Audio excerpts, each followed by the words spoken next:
This Civic Media podcast is sponsored by UW Organ and Tissue Donation. Organ donations are desperately needed, and now is the right time to become an organ donor. Talk to your family. Get the dot. Save lives. Go to heroicdeed.com.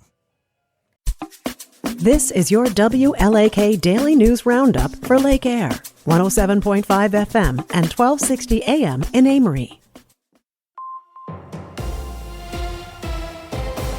For WLAK News, I'm James Kelly.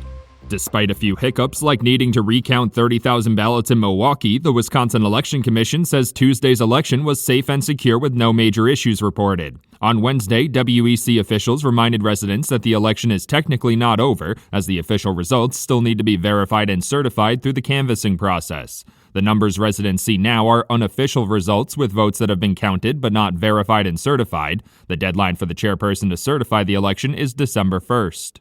Tuesday's election saw the highest number of voters in Wisconsin state history. According to the unofficial results, about 3.4 million people cast a ballot in the 2024 presidential race. That's equivalent to about 72.6% of eligible voters in the state, which is also one of the highest voter participation rates in state history. About 30,000 fewer people voted in the Senate race between Senator Tammy Baldwin, who won re-election, and her Republican challenger Eric Hovde. The final official numbers will be released on December 1st.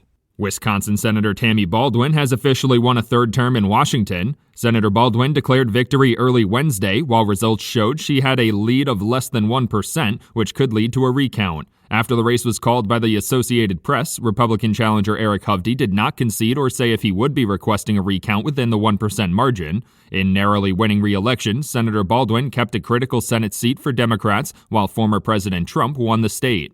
Wisconsin residents voted to pass a constitutional amendment stating that only United States citizens can vote in elections. The amendment slightly changes the language used in current law, making it only a United States citizen instead of every United States citizen. Republicans across the country have pushed similar measures to prevent non-citizens from voting, which is already illegal. A handful of municipalities across the country allow non-citizens to vote in some local elections, like a school board. None are in Wisconsin. The Duluth Police Department is searching for a suspect they say was involved in 2 violent home invasions in the area. According to law enforcement authorities, the first incident happened on Monday in the Chester Park neighborhood. The second happened on Tuesday in the Congdon neighborhood, just a few miles away. Authorities say they don't have many details about the suspect except that he is a white man. Duluth Police Chief Mike Sanoa says 3 people were sent to the hospital with minor injuries after the suspect entered their homes. Superior residents voted to approve a referendum allowing the school district to exceed its revenue limits for the next 5 years. The referendum asked Superior residents to pay extra in property taxes for the next 5 years to prevent the district from having to make further cuts. The district has been forced to permanently close the school and lay off over 50 staff members in the last year due to their budget issues. The referendum approves a sliding scale of increases, starting at $2.5 million for the next 2 years and $5.5 million in the final year. The city of Ashland will finally receive state funding for a boat launch project after applying for the program multiple times. After the city and other municipalities' applications were rejected for the program, Governor Tony Evers sued lawmakers to force the release of the funding. When the state Supreme Court ruled efforts to block the conservation projects were unconstitutional, Ashland applied again and received about $1 million from the Department of Natural Resources to construct an ADA-compliant deep-water boat launch at Crerar Park.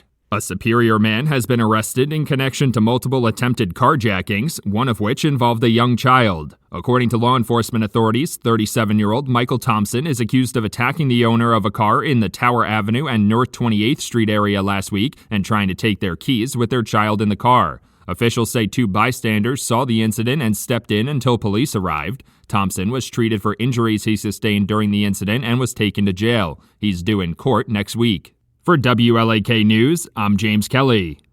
It's the Bucks and the Jazz. Hi, I'm Mike Clemens with sports. The Bucks and the Utah Jazz face off tonight in Milwaukee. Both teams struggling with 1-6 records. Is there pressure to finally snap this 6-game losing streak? Doc Rivers. No, this is a positive group. Like, we believe we're a really good basketball team that has played poorly. Last 2 games, you can say we played well and lost the games. The Boys and Girls State High School Volleyball Tournament is underway in Green Bay. The boys' final for the state title is tomorrow night at 7:30, Saturday night for the girls. NFL linebacker Preston Smith on why the Packers traded him to the Steelers. To be honest, a few weeks ago I requested a trade. I didn't feel like I was being useful in the system, and it wasn't catering to my play style. And moving forward, I wasn't surprised when I got the call. It's like, I got what I asked for, and I'm at a great place with some great teammates. And, I'm excited for the new start, and I'm excited for the rest of this journey for this season. That's Steelers linebacker Preston Smith. With sports, I'm Mike Clemens. On your entertainment beat, I'm Pete Schwaba. If you're looking for some post-election escapism, check out Apple TV's Slow Horses. The show follows a bunch of ragtag disgraced MI5 operatives led by Gary Oldman. Oldman is a disgusting, disheveled, gaseous curmudgeon, but a very nuanced character. I'm late to the party myself, having just gotten halfway through season 1, but it is very entertaining, and I love when I find a show where I have multiple seasons ahead of me for some serious TV binge watching. Over the last few years, people have been talking about films as content. That's a filthy word. It's not content, it's bleeping work. Those are the words of Paul Mescal, the star of Gladiator 2. Mescal says he does not like when the artistry of good cinema and movie making, which takes time and effort and lots of patience, is compared to an Instagram post. I don't totally disagree, but you can judge for yourself as Gladiator 2 opens November 15th. Unlike with social media content, you will need an attention span. According to Yahoo News, Michael Jackson got into a fight with Tupac Shakur when he came to the defense of Khadijah Jones, daughter of recently deceased music icon Quincy Jones. Sources say Jackson was present when Tupac, who was dating Khadijah, called her the B word. Jackson, who was like an uncle to Khadijah, had words with Tupac, then the two squared off, and supposedly Jackson got the better of him. It's unclear whether or not it was a dance-off. During an interview on Conan O'Brien's podcast, beloved actor Tom Hanks dropped one of George Carlin's 7 words you can't say on TV. Hanks used the 5th word in the 7-word sequence, well worth a Google, when referring to a critic who panned his new film, Here. Hanks added that the same critic panned his directorial debut years ago, That Thing You Do, and just a few months ago called it a cult classic. Hanks did have a lighthearted tone when he dropped the CS bomb to Conan and said that's what we signed up for. For more showbiz fun, tune in to Nightlight with me, Pete Schwaba, weeknights from 6 to 8 p.m. on the Civic Media Radio Network. A little patchy fog or some low clouds this morning, but we will clear out. It'll be mostly sunny later this morning into this afternoon with a high in the low 50s today. Tonight, clear with a low in the mid-30s. Tomorrow, lots of sunshine with a high in the mid to upper 50s. I'm meteorologist Sean Cable. Temperature now 38.